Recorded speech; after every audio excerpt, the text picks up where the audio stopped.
জাতীয় ঐকমত্য কমিশনের পক্ষ থেকে, বিশেষ করে জাতীয় ঐকমত্য কমিশনের প্রধান উপদেষ্টা অধ্যাপক মোহাম্মদ ইউনূসের পক্ষ থেকে গণ অধিকার পরিষদের নেতৃবৃন্দকে আমাদের আহ্বানে সাড়া দিয়ে এখানে উপস্থিত হওয়ার জন্য আন্তরিক ধন্যবাদ।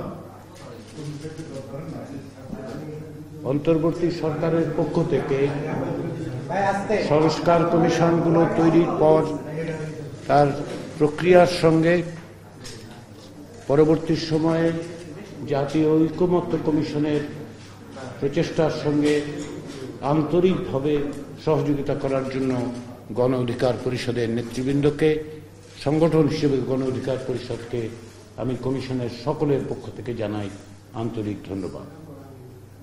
একথা বলার অপেক্ষা রাখে না যে 2018 সালে কোটা সংস্কারের দাবিতে আপনাদের যে আন্দোলন, আজকে যারা গণ অধিকার পরিষদের নেতৃত্ব দিচ্ছেন, তাদের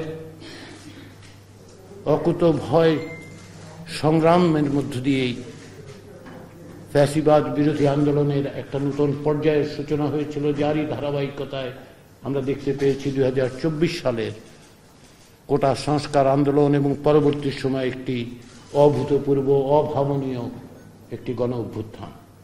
সেই অর্থে ফ্যাসিবাদ বিরোধী গত 16 বছরের সংগ্রামে আপনারা অগ্রগণ্য ভূমিকা পালন করেছেন। সেজন্য জাতির এক কৃতজ্ঞতা আপনাদের কাছে।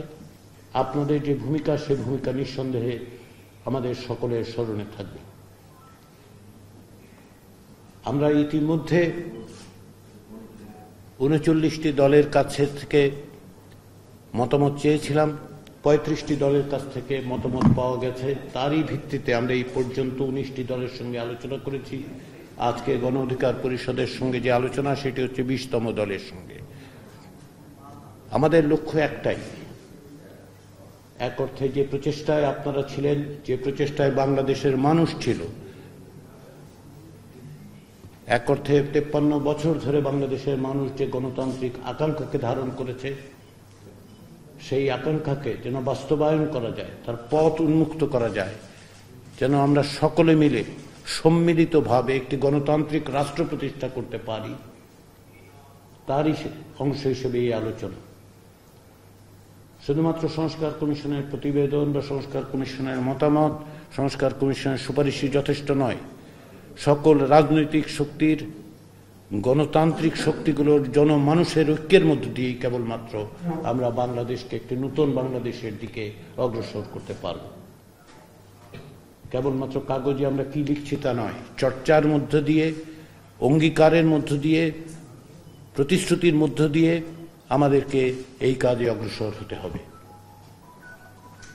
আমরা সেই প্রচেষ্টায় সকলে আছি। আপনারা 2018 সাল থেকে যে সংগ্রামের মধ্যে আছেন, যে লড়াইয়ের মধ্যে আছেন, তারই ধারাবাহিকতায় হচ্ছে এই সংস্কারের প্রচেষ্টা। ফলে আপনাদের কাছ থেকে যে সহযোগিতা আমরা পেয়েছি, আপনারা যে ভূমিকা পালন করেছেন, দল হিসেবে দল প্রতিষ্ঠার পর থেকে গণ অধিকার পরিষদ যে ভূমিকা পালন করেছে, তার জন্য ধন্যবাদ, তার জন্য কৃতজ্ঞতা। আজকের এই আলোচনার মধ্য দিয়ে কেবলমাত্র আলোচনার টেবিলেই সবকিছু শেষ হবে আমরা তো মনে করি না। সকলের প্রচেষ্টা অব্যাহত রাখতে হবে রাজপথে, সকলের প্রচেষ্টা অব্যাহত রাখতে হবে আমাদের চর্চায়, আমাদের ঐক্যে, এবং সকলের সম্মিলিতভাবে একটি জাতীয় সনদ তৈরি করার চেষ্টা করতে হবে।